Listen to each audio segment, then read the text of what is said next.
बड़ी खबर इस वक्त की आपको बता दें, लोकसभा चुनाव से जुड़ी इस वक्त की बड़ी खबर। समाजवादी पार्टी की तीसरी लिस्ट जारी। बदायूं से शिवपाल सिंह यादव को बनाया प्रत्याशी। कैराना से इकरा हसन को प्रत्याशी समाजवादी पार्टी ने बनाया।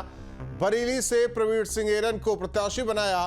हमीरपुर से अजेंद्र सिंह राजपूत को समाजवादी पार्टी ने प्रत्याशी बनाया, जबकि वाराणसी से सुरेंद्र सिंह पटेल को समाजवादी पार्टी ने प्रत्याशी बनाया। हालांकि पहले धर्मेंद्र यादव को टिकट दिया गया था बदायूं से, लेकिन अब शिवपाल सिंह यादव को प्रत्याशी समाजवादी पार्टी ने बनाया है। तो बड़ी खबर आपको बता रहे हैं, कैराना से इकरा हसन को बनाया प्रत्याशी। तो इस वक्त की बड़ी खबर, समाजवादी पार्टी की एक और लिस्ट जारी।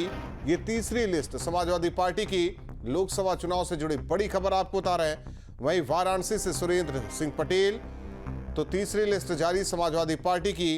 तो बड़ी खबर आपको बता रहे हैं, इस वक्त की लोकसभा चुनाव से जुड़ी ये बड़ी खबर आपको बता दें कि समाजवादी पार्टी ने तीसरी लिस्ट में एक चौंकाने वाला फैसला ये कि पहले जिस तरीके से बदायूं से धर्मेंद्र यादव को प्रत्याशी बनाया था, हालांकि प्रत्याशी बदायूं से समाजवादी पार्टी ने बदला। अब शिवपाल यादव जो कि प्रत्याशी समाजवादी पार्टी की तरफ से, तो शिवपाल यादव को बदायूं से टिकट दिया गया है। तो ये तस्वीरें आपको दिखा रहे हैं, तीसरी सूची जारी समाजवादी पार्टी की।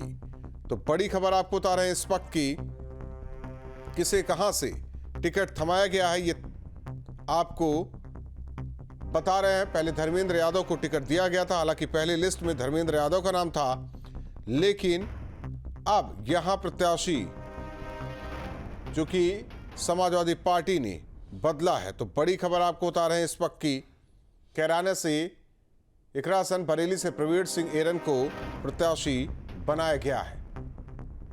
तो हमीरपुर से अजेंद्र सिंह राजपूत को प्रत्याशी समाजवादी पार्टी ने बनाया है। तो तीसरी लिस्ट में 5 प्रत्याशियों का नाम। तो लगातार समाजवादी पार्टी अपने प्रत्याशियों के नामों का ऐलान कर रही है। लिस्ट लगातार सामने आ रहे हैं और ऐसे में एक बदलाव ये देखा जा रहा है बदायूं सीट को लेकर।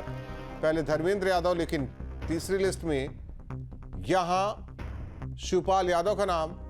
तो बड़ी खबर आपको बता रहे हैं इस वक्त की, जिस तरीके से समाजवादी पार्टी ने लिस्ट जारी की है।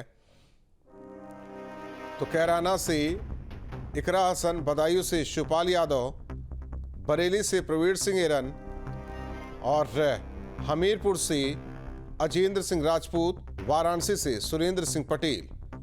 तो बड़ी खबर आपको बता रहे हैं इस वक्त की। और वहीं प्रभारी भी बना दिया गया है।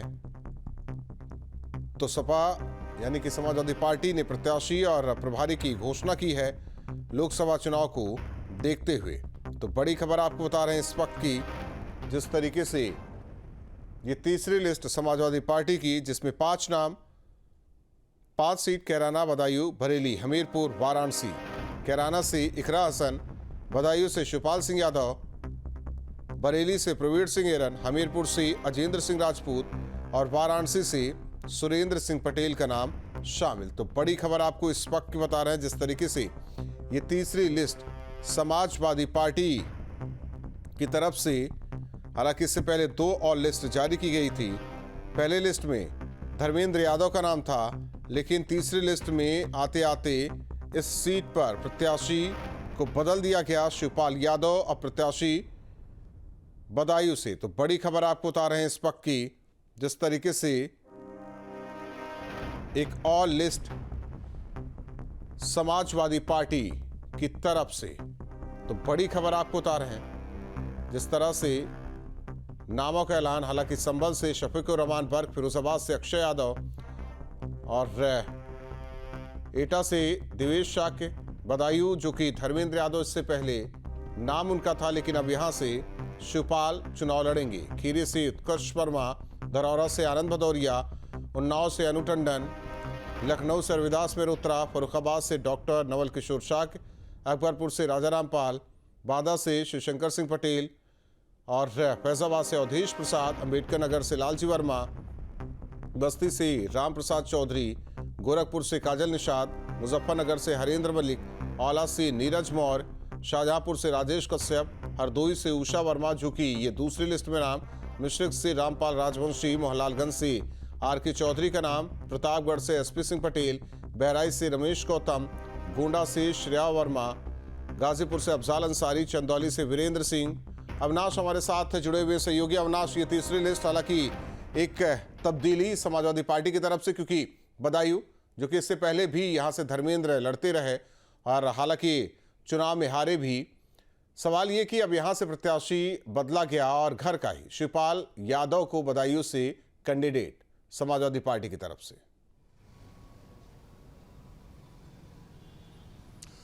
बिल्कुल राहुल, देखिए समाजवादी पार्टी ने अपनी तीसरी लिस्ट जारी कर दी है। हालांकि ये लिस्ट थोड़ा चौंकाती है, क्योंकि धर्मेंद्र यादव की बात करें तो समाजवादी पार्टी में इस वक्त अगर अखिलेश यादव का कोई सबसे ज्यादा करीबी है, कोई सबसे ज्यादा खासम खास है, तो वो धर्मेंद्र यादव हैं। और चूंकि देखा जाए तो बदायूं से वो पहले सांसद रह चुके हैं। हालांकि 2019 में वो चुनाव वहां से हार गए थे, लेकिन उनका मजबूत गढ़ माना जाता है। लेकिन अब उसी सीट से शिवपाल यादव को समाजवादी पार्टी ने अपना उम्मीदवार बनाया। देखिए, इसको दो तरीके से हमें देखने की ज़रूरत है, क्योंकि पहले ये चर्चा चल रही थी राहुल की, हो सकता है कि आजमगढ़ से शिवपाल यादव उम्मीदवार हो सकते हैं जी। लेकिन आजमगढ़ में जिस तरीके से उपचुनाव में हार हुई समाजवादी पार्टी की, तो हो सकता है कि उस लिहाज से शिवपाल यादव को वहाँ से उम्मीदवार ना बनाया गया और बदायूं कहीं ना कहीं वो थोड़ी सी समाजवादी पार्टी के लिए थोड़ी सी सेफ सीट मानी जाती है। लेकिन धर्मेंद्र यादव का टिकट काटना कहीं ना कहीं चौंकाता है, चूंकि जैसा कि मैंने पहले कहा कि वो पार्टी में बड़ी हैसियत रखते हैं, अखिलेश यादव के सबसे करीबी माने जाते हैं। लेकिन देखिए, इसको इस तरीके से भी समझने की ज़रूरत है कि हो सकता है कि शिवपाल यादव ने खुद ही बदायूं सीट की डिमांड की हो, वो चाहते हो कि जो अगला चुनाव हो उसमें वो बदायूं से चुनाव लड़ें। और वैसे में चूंकि अब अखिलेश यादव बहुत ज़्यादा रिस्क लेने के मूड में नहीं है, और ना ही कह सकते हैं कि बहुत ज़्यादा रिस्क लेने की स्थिति में है, क्योंकि जिस तरीके से एक एक कर उन्हीं की पार्टी के जो नेता हैं उन पर आरोप लगा रहे हैं, उन पर हमला कर रहे हैं, तो वैसे में अगर शिवपाल यादव नाराज होते हैं तो समाजवादी पार्टी को एक बार फिर से बड़ा नुकसान हो सकता है। तो वैसे में सबको साथ लेकर चलते हुए और सबसे पहले अपने कुनबे को मजबूत करते हुए अखिलेश यादव सधे हुए कदम से आगे बढ़ने की कोशिश कर रहे हैं। और उसी कड़ी में माना जा रहा है कि बदायूं से उन्होंने अपने छोटे भाई धर्मेंद्र यादव का टिकट काटकर शिवपाल यादव को उम्मीदवार बनाया है। और आजमगढ़ और साथ ही साथ जो लिस्ट आई है उसमें देखा जाए धर्मेंद्र यादव को कन्नौज और आजमगढ़ का प्रभारी बना दिया गया है, यानी कि ये कहा जाए कि लड़ सकते हैं लोकसभा चुनाव।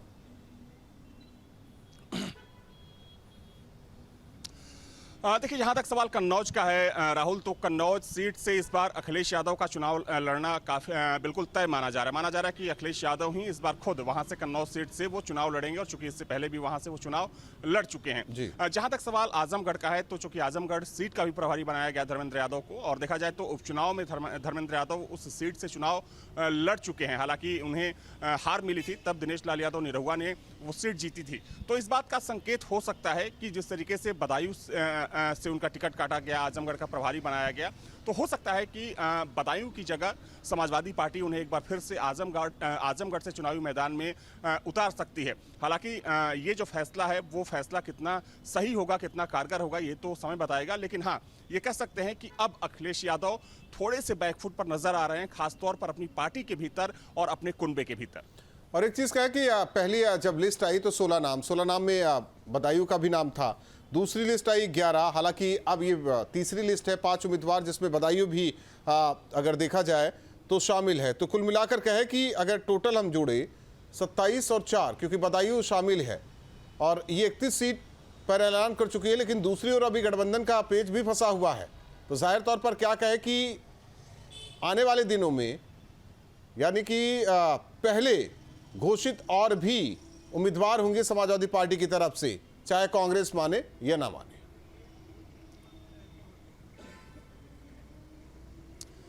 देखिए, ये तो स्वाभाविक सी बात है राहुल, क्योंकि अगर हम मौजूदा स्थिति की बात करें तो अभी 17 सीटों का ऑफर दिया है समाजवादी पार्टी ने कांग्रेस को। हालांकि ये संख्या पहले 11 थी, लेकिन अभी भी 17 सीटों पर भी कोई बातचीत नहीं हो पाई है। जहां तक हम लोगों को जानकारी है कि कांग्रेस की तरफ से अभी उन सीटों को लेकर कोई बातचीत नहीं की गई है ऑफिशियली, या फिर कोई बयान नहीं आया है।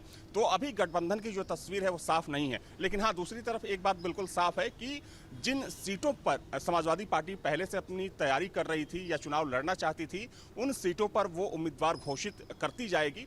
बात की बात है कि गठबंधन का क्या होगा। और चूंकि गठबंधन को लेकर जिन सीटों पर चर्चा थी वो सीटें जो कांग्रेस के खाते में जाने वाली थी, देखिए वहां पर अभी समाजवादी पार्टी ने कोई उम्मीदवार नहीं उतारा। खासतौर पर जो नाम कुछ सामने आए हैं, जिसमें रायबरेली की बात करें, अमेठी की बात करें, बनारस हो गया, कानपुर हो गया, सहारनपुर हो गया, बागपत हो गया, तो इन सीटों पर अभी समाजवादी पार्टी ने अपना कोई उम्मीदवार नहीं उतारा है।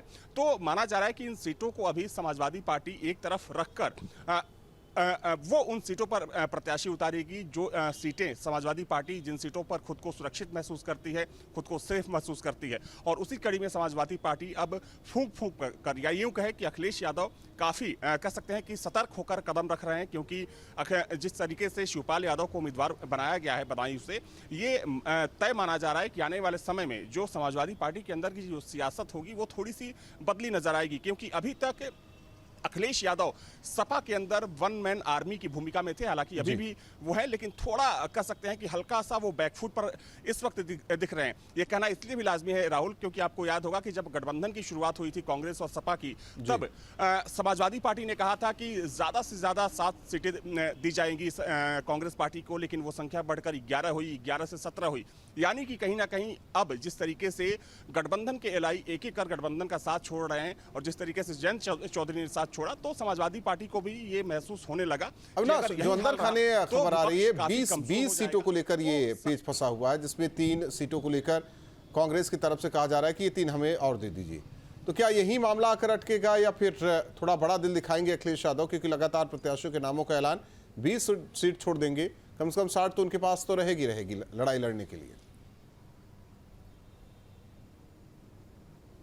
बिल्कुल, उसमें देखिए जो 17 सीटें कांग्रेस के माफ करिएगा समाजवादी पार्टी की तरफ से दी जा रही है, उसके अलावा बलिया और 2 और सीटें हैं जिस पर कांग्रेस पार्टी चुनाव लड़ना चाहती है। लेकिन देखिए अगर हम बलिया की बात करें तो चूंकि बलिया में भी हमेशा कह सकते हैं कि जो लड़ाई होती है काफ़ी टक्कर की होती है, काफ़ी दिलचस्प होती है और वहाँ पर समाजवादी पार्टी भी अच्छा परफॉर्म करती है। तो बलिया को समाजवादी पार्टी किसी भी हाल में छोड़ना नहीं चाहती है और हो सकता है कि पेच बलिया के साथ साथ जिन 2 और सीटों की बात हो रही है उन सीटों को लेकर भी पेच फंसा हुआ है।